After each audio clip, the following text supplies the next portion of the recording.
सहनाववतु सहनौ भुनक्तु सह वीर्यङ्करवावहै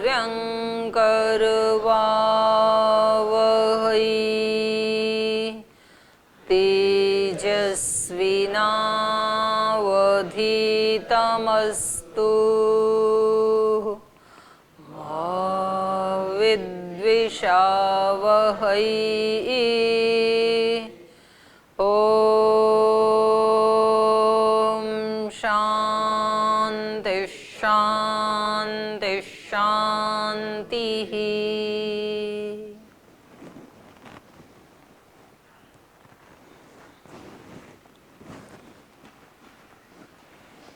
त्रिविध कार्यकर्ता, सात्विक, राजसिक, तामसिक। तो तीसरे वाले कार्यकर्ता को हम कल पढ़ रहे थे। अयुक्तः, प्राकृतः, स्तब्धः, शठः, नैष्कृतिक, अलस, विषादी, दीर्घसूत्री च तामस कर्ता उच्यते। इसको तामस कार्यकर्ता कहते हैं। तो अयुक्त का ना एक तो कल अर्थ किया था हमने, जो भगवान से या अपने से बड़े किसी गुरु आदि को नहीं मानता है, एक तो वो अर्थ हो गया, मतलब जिसका चित्त जो है वो अपने से बड़ी किसी सत्ता को स्वीकार नहीं करता, एक अर्थ। और दूसरा ये कि कोई भी कार्य करते समय उस कार्य के साथ युक्त नहीं होता है, जिसको कहते हैं ना लिव इन प्रेजेंस। उस काम मतलब काम एक करता है तो ध्यान कहीं और रहता है, उस काम के साथ युक्त नहीं होता। ये अर्थ, दोनों अर्थ हैं अयुक्त के। अयुक्तः, प्राकृतः, प्राकृत मतलब जिसमें कोई संस्कार नहीं आया, जैसा पैदा हुआ था वैसा का वैसा ही। स्तब्धः, हठी, जिद्दी। शठ, दुष्ट। और नैष्कृति का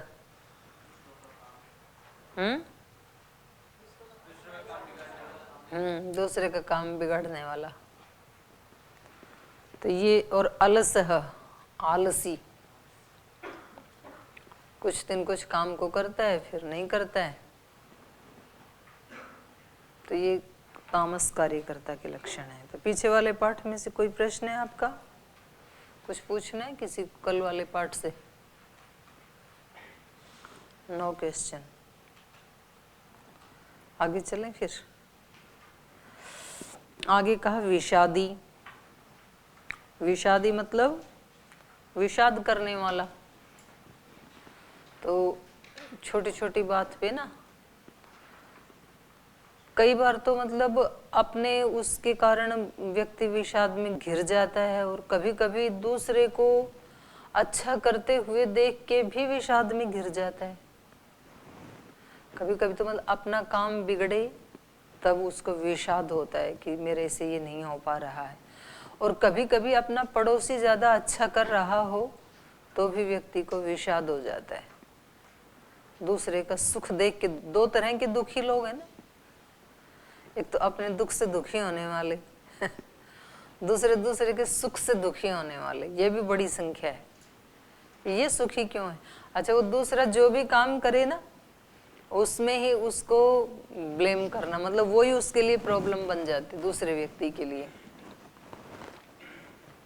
तो कभी कभी आपने देखा होगा आपके आसपास, आपके कक्षा आदि में ऐसे लोग आ जाते हैं कि आप जल्दी उठें तो भी उसको समस्या है, देर से उठें तो भी प्रॉब्लम है, जोर से बोल के पढ़ें तो भी प्रॉब्लम है, चुपचाप पढ़ें तो भी प्रॉब्लम है। मतलब उसकी प्रॉब्लम हल हो ही नहीं सकती है। दरवाजा खुला रखें तो समस्या, बंद करके रखें तो समस्या, खिड़की खुली रखें तो समस्या, बंद करें तो समस्या। अगले व्यक्ति को समझ नहीं आता भाई इसके साथ रहें कैसे, करें क्या।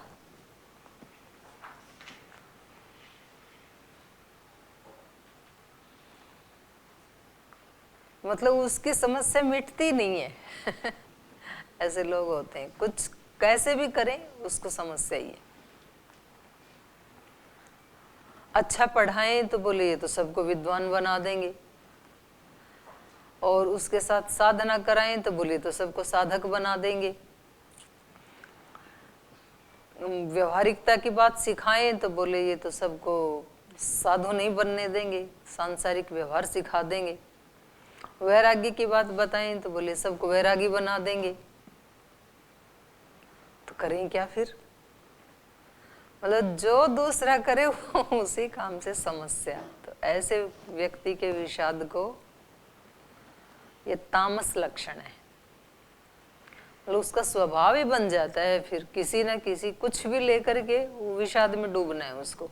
अपने दुख समाप्त हो जाएं तो दूसरे वाले के सुख उठा करके ये सुखी क्यों है, ये खुश क्यों है, इनको तो मैंने सब कुछ ऐसा गला सड़ा दिया था। दुर्योधन का विषाद समाप्त नहीं हुआ ना कभी भी। पूरा राज्य ले लिया, पांडवों को बाहर निकाल दिया, वन में निकाल दिया, तो भी विषाद में ही है। फिर उनको 5 गांव दे दिए, उन्होंने अपने 5 गांवों को भी इतना सुंदर बना लिया, तो भी उसको विषाद है। इन्होंने ऐसे कैसे बना लिया, हमारे पास तो इतने चमचमाते महल हैं, उसमें भी कोई आता ही नहीं है। इनके पास जंगल में भी देवता आते हैं, हमारे पास तो इतने सोने चांदी के बर्तन हैं, और इनके पास तो ये मिट्टी के कटोरे हैं, इसमें भी इतने खुश हैं।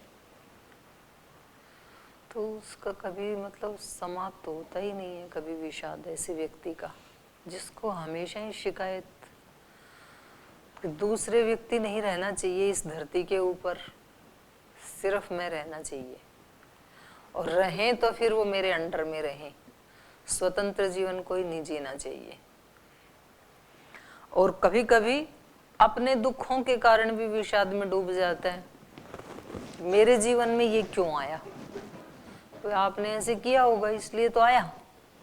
मेरे को वो सम्मान क्यों नहीं मिला, मेरे को वो प्राइज क्यों नहीं मिला, मेरे को ऐसा खाना क्यों नहीं मिला, मेरे को ऐसा जीना क्यों नहीं मिला। तो ये विषादी जो है वो तामस कार्य करता है। और चौथा है, नहीं लास्ट है, दीर्घ सूत्री। दीर्घ सूत्री मतलब देर से काम करने वाला, मतलब एक काम को बताने वाला भी परेशान ही हो जाएगा तो अगली बार बताएगा ही नहीं। तो ऐसे भी होते हैं ना दीर्घ सूत्री, मतलब वो एक शब्द बोले तो अगला व्यक्ति वेट करे कि अब अगला क्या बोलेगा। बोलने में भी दीर्घ सूत्री, काम करने में भी दीर्घ सूत्री, जगने में भी दीर्घ सूत्री, पढ़ने में भी दीर्घ सूत्री, पढ़ाने में भी दीर्घ सूत्री, नियमों में जाने में भी दीर्घ सूत्री। मतलब कोई काम वो ठीक टाइम पे करते ही नहीं है। यज्ञ का टाइम होगा 7 बजे तो वो आएंगे 7:30 बजे, कक्षा का टाइम 9 बजे तो ये 9:30 बजे, 9:30 बजे तो वो 10 बजे। मतलब आप जो कर लो उनको दीर्घ सूत्रता दिखानी ही है। 7 बजे भी कक्षा यदि रख दूं तो फिर 7:30 आ जाएंगे, 8 बजे रखे तो 8:30 आएंगे। दीर्घ सूत्रिता, तो ये मुझे लगता है ये तामस वाले लक्षण तो आप में तो नहीं होंगे एक भी, है? नहीं है ना? आप में तो एक भी लक्षण नहीं है ना? जब कुछ तो मतलब झूठ में भी PhD हैं, बोले नहीं हमारे में तो नहीं, सच भी नहीं बोलते हैं।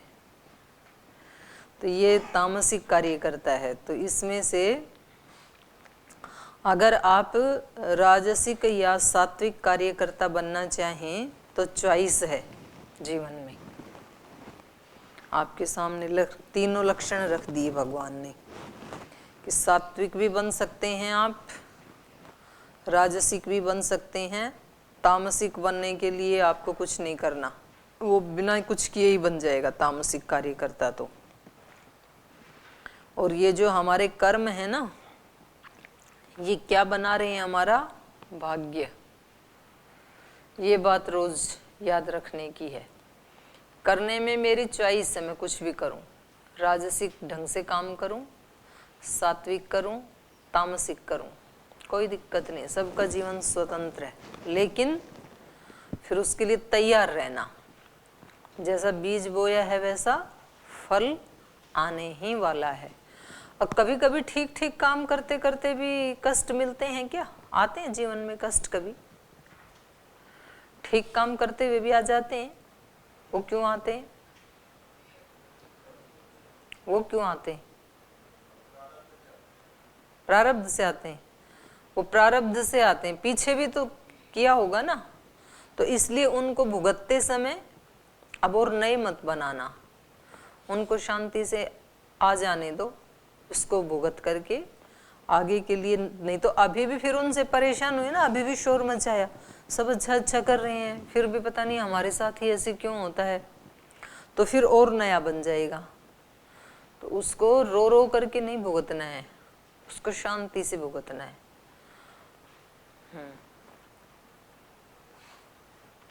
हंस के भुगतना, ये तो मतलब कहा तो जाता है, लेकिन देखा तो नहीं मैंने ऐसे किसी को हंसते हुए। शांत रहते हुए तो कर लेता है व्यक्ति, ये भी बड़ा हिम्मत का काम है। नहीं तो फिर कष्ट आता है तो व्यक्ति को परेशानी हो जाती है, दुखी हो जाता है फिर। तो उसमें थोड़ा सा विवेक यदि है तो वो सोचेगा ठीक है भाई, कोई होगा हिसाब किताब पीछे का, हो गई उऋण हो गई, कोई बात नहीं। तो ये 3 प्रकार के इन्होंने कार्यकर्ता बताए। तो एक बार बोल लेते हैं तीनों को, है ना। मुक्त संगो न हम वादी धृत्युत्साह समन्वितः सिद्ध सिद्धयोर निर्विकारः कर्ता सात्विक उच्यते रागी कर्म फल प्रेप्सुर्लुब्धो हिंसात्मको शुचिः हर्ष शोकान्वितः कर्ता राजसः परिकीर्तितः अयोक्तः प्राकृतः स्तब्धः शठो नैष्कृतिकोलसः विषादी दीर्घसूत्रे च कर्ता तामस बुद्धिर्भेदं धृतश्चैव गुणस्त्रिविधं शृणुः प्रोच्यमानम् अशेषेण पृथक्त्वेन धनञ्जय प्रवृत्तिं च निवृत्तिं च कार्याकार्ये भयाभये बंधम मोक्षम च या वेत्ति बुद्धि सा पार्थ सात्विकी यया धर्मम अधर्मम च कार्यम च कार्यमेव च यथावत् प्रजानाति बुद्धि सा पार्थ राजसी अधर्मम धर्ममिति या मन्यते तमसावृता सर्वार्यान् विपरीताश्च बुद्धि सा पार्थ तामसी। तो ये अब आगे बता रहे हैं बुद्धि के बारे में। देखो पहले ज्ञान के बारे में बताया था, ज्ञान और बुद्धि में क्या अंतर है? बुद्धि में और ज्ञान में क्या अंतर है? ज्ञान का आश्रय है बुद्धि, कैसे? बुद्धि मतलब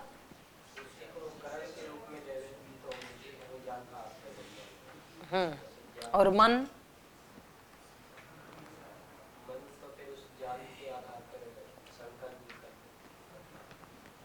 हाँ जी बताइए, बुद्धि और ज्ञान में क्या अंतर है? पहले ज्ञान के 3 भाग बताए थे ना, सात्विक राजसिक तामसिक।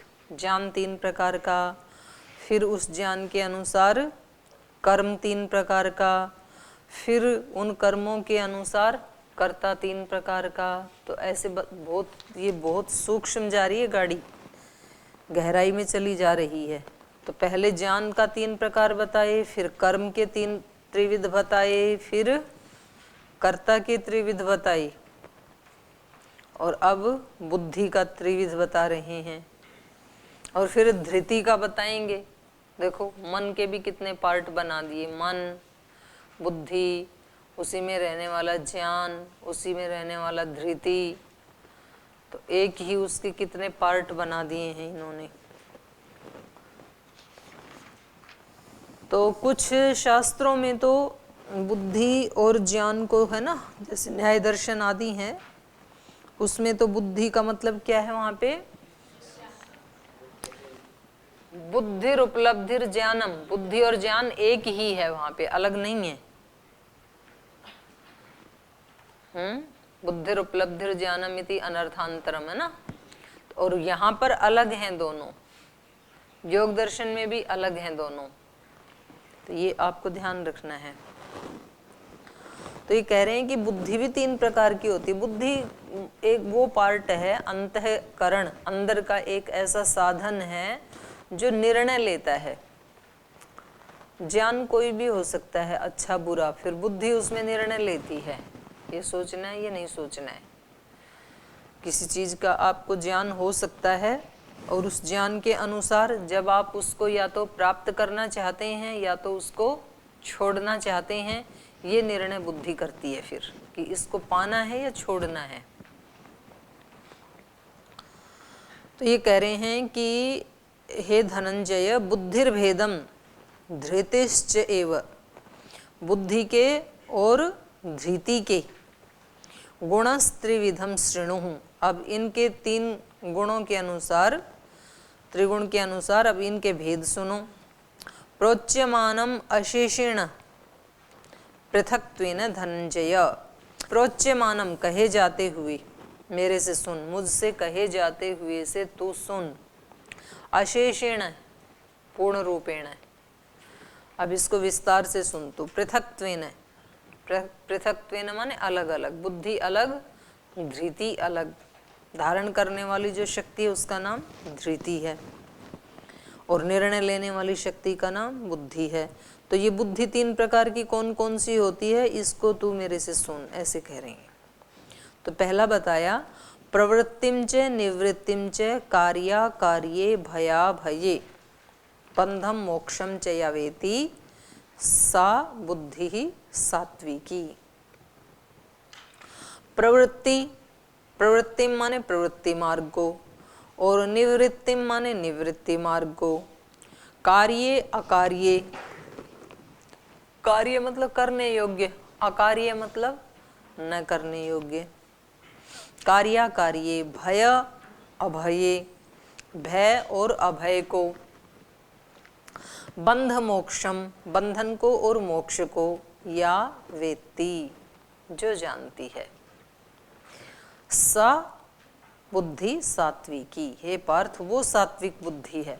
मतलब एक ऐसी बुद्धि का क्या करें कि जो ठीक निर्णय नहीं लेती है, करने योग्य है उसको करने नहीं देती है, करवाती नहीं है, न करने योग्य है उसको रोकती नहीं है, करवाई देती है। तो बुद्धि के अनुसार ही होते हैं ना हमारे कार्य। हमारी बुद्धि तो हमें चलाती है ना कि अभी ये करो ये मत करो।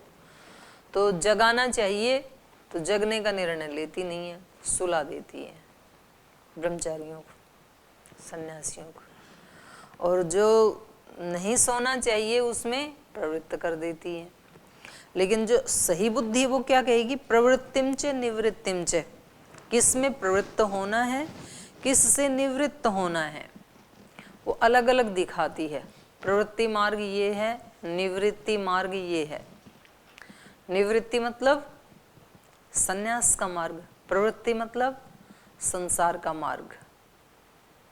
ठीक है।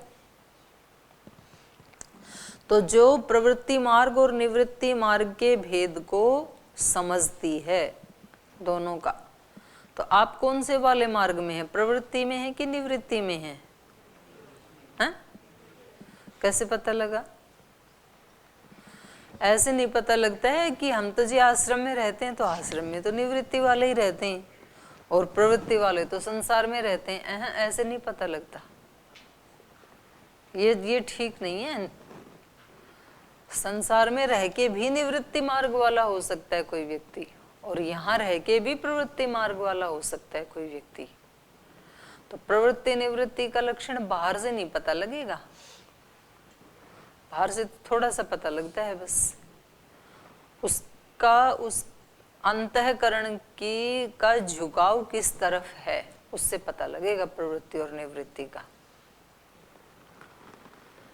यहाँ रहकर के भी अगर कोई शरीर और इंद्रियों के स्तर पर ही यदि जी रहा है, उस तल पे ही जी रहा है, तो फिर वो प्रवृत्ति मार्ग में ही है। और यदि आश्रम में ना रहकर कहीं सामान्य रूप से किसी घर परिवार में भी कोई व्यक्ति रह करके, लेकिन उसके अंतःकरण का झुकाव ईश्वर की तरफ है, वैराग्य की तरफ है, तो वो वहां रह करके भी निवृत्ति मार्ग का ही पथिक है।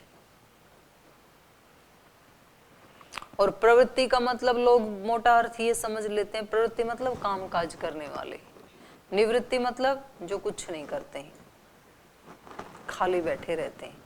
तो बहुत सारे तो साधु इसलिए काम नहीं करते हैं, बोल जी हम तो निवृत्ति मार्ग वाले हैं। तो काम ना करना ये निवृत्ति का मार्ग नहीं है। काम खूब सारा करके उसके फल में आसक्त ना होना ये निवृत्ति का मार्ग है गीता के अनुसार। गीता ऐसा मानती है।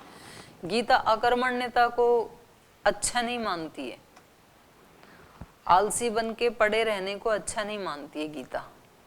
गीता पुरुषार्थ को अच्छा मानती है, खूब सारा काम करो लेकिन उसके फल में आसक्त मत हो। तो ये सबसे कठिन मार्ग है, सबसे कठिन काम है ये। व्यक्ति या तो करता नहीं है, करता है तो फिर खूब सारी अपेक्षाएं रखता है, काम होता ही तब है लोगों का। अगर अपेक्षा ना रखें, फल सामने ना रखें, उसमें प्रवृत्ति होती ही नहीं है। तो इसलिए ज्यादा समझ में आता नहीं है प्रवृत्ति निवृत्ति। वो ठीक है, वो आराम से समझ में आता है, कुछ नहीं करना जी। तो जब साधु बन गए तो आप पढ़ाई लिखाई किस लिए? साधु बन के भी परीक्षा दे रहे हैं, साधु बन के भी पढ़ाई कर रहे हैं। ये तो प्रवृत्ति का मार्ग है। फिर ये साधु डूबेंगे। ठीक है। और साधु जो कुछ भी नहीं कर रहे हैं वो तैरेंगे। तो ये गीताकार ऐसा नहीं मानते हैं। गीताकार कह रहे हैं कि प्रवृत्ति और निवृत्ति का मतलब ये है कि सब कुछ करते हुए भी उससे अछूता रहे व्यक्ति, उसका ना लगने दे लेप अपने ऊपर। कोई चीज उसको छोड़नी है तो उसको थोड़ी सी देर के लिए भी परेशानी ना हो, वो निवृत्ति है।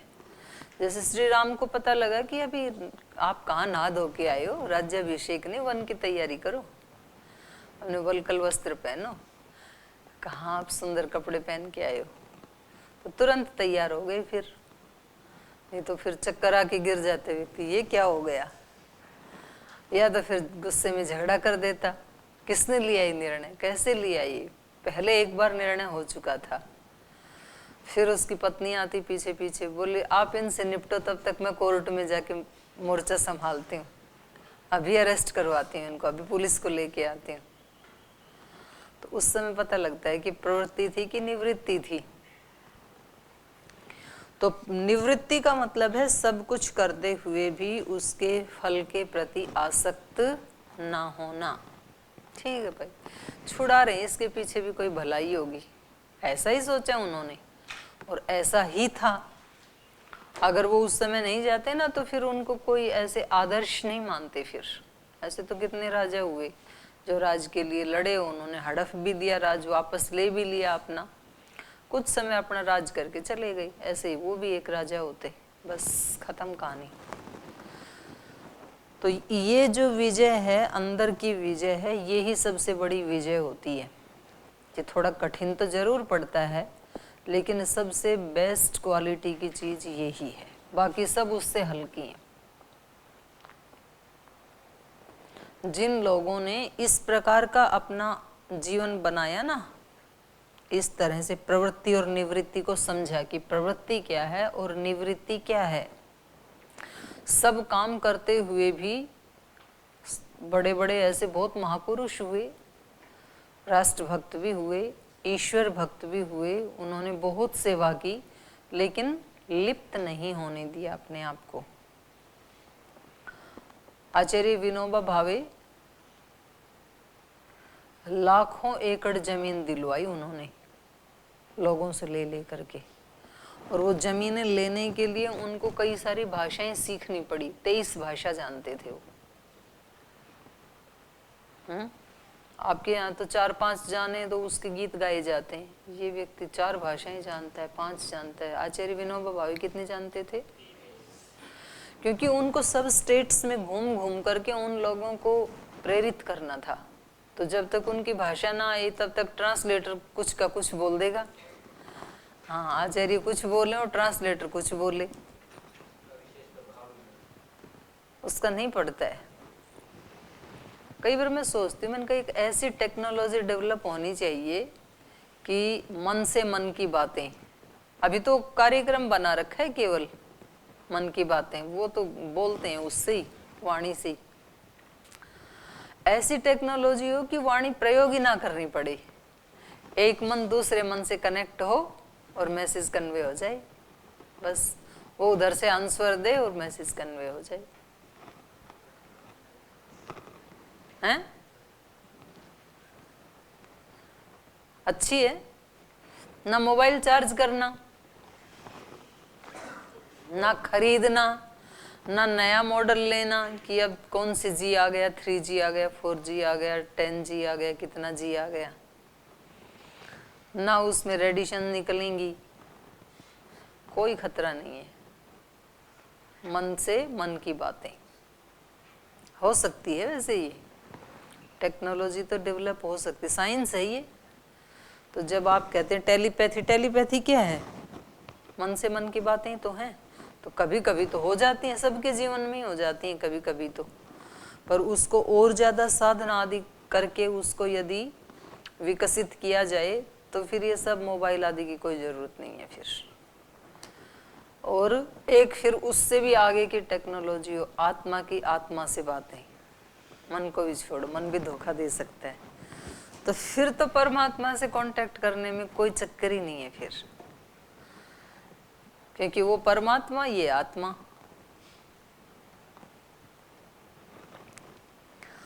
तो ये प्रवृत्तिम च निवृत्तिम च कार्या कार्ये। तो मैं ये बता रही थी कि उन्होंने, आचार्य विनोबा भावे जी ने इतना बड़ा कार्य किया, इतनी भाषाएं सीखी और कोई पद आदि लिया नहीं कभी। महात्मा गांधी ने उनको कुछ पद देने चाहिए, बोले ना ये अपने को नहीं चाहिए, क्योंकि पद ना बहुत बाधा डालते हैं साधना करने में। बाधा इसलिए डालते हैं कि फिर वो राग द्वेष बन जाते हैं, दूसरे व्यक्ति फिर वो पैर खींचने में लगे रहते हैं, और फिर उस व्यक्ति को वो आगे की उन्नति करे कि उनको सुलझाए, मुकदमे सुलझाए। बोले ये इन्हीं को ही दे दो जो भूखे मर रहे हैं ना, इनकी अपने को सेवा करनी है केवल। तो बड़ी सेवा की उन्होंने। पद वालों को कोई नहीं याद रखता है, और ना पद वालों को कभी शांति मिलती है, उनको तो हमेशा ऊहापोह ही लगी रहती है। और जो सेवा करते हैं वास्तव में, वो सेवा करते करते ही उनको फल मिल जाता है, उनका चित्त शांत रहता है, प्रसन्न रहता है, और उसको कोई आकांक्षा भी नहीं होती है, बस सेवा करते करते ही उसको पूर्ण तृप्ति मिलती है। और फिर बाद में लोग भी उसको बहुत अच्छा मानते हैं, लोग भी उनके साथ जुड़ते चले जाते हैं। तो ये निवृत्ति है, खूब सारा करते हुए सब चीज़ों से निर्लिप्त रहना, और मन में भी ये ना आए कितना कर रहा हूँ तो ये पद मिले, ये जिम्मेदारी मिले, नहीं, अपनी सेवा में मन लगाते रहें, बस ये निवृत्ति है। और प्रवृत्ति क्या है? प्रवृत्ति एक तो जो लगे हुए हैं भूत की तरह से, वो तो दिखती है प्रवृत्ति, और वो भी प्रवृत्ति है जो छोड़ तो आए लेकिन मन मन से चाहते रहते हैं उसको, कि वहाँ पर भी तो मैं फैक्ट्री में इतनी अच्छी नौकरी पे था, अब यहाँ आ गए, यहाँ तो किसी को वैल्यू ही नहीं है, गुरुकुल में आके सब एक जैसे हैं यहाँ तो जी। यहाँ से कई भाई चले गए, यहाँ आए थे, बोल जी मैं तो, ये तो सब ऐसे ही हैं सामान्य सामान्य, यहाँ मैं तो वहाँ IAS की तैयारी कर रहा था, और यहाँ आकर के तो मेरे को सामान्य रूप से वही पढ़ाई कराने में लगा दिया जो यहाँ पर BA करके आए हैं या 12वीं करके आए हैं। तो व्यक्ति यहाँ आकर के भी उसके मन में क्या रहता है? सांसारिक कामनाएं रहती हैं कि मैं इस फील्ड से आया हूँ, इस घर से आया हूँ, नौकरी छोड़ के आया हूँ, तो यहाँ मेरे को विशेष समझा जाए, यहाँ मेरे को विशेष दायित्व दिया जाए। तो ये क्या है? ये निवृत्ति नहीं है। भले ही आपने ब्रह्मचारी की ड्रेस भी पहन ली, भले ही सन्यासी की ड्रेस भी पहन ली, तो ये प्रवृत्ति ही है, इसी को प्रवृत्ति मार्ग कहते हैं।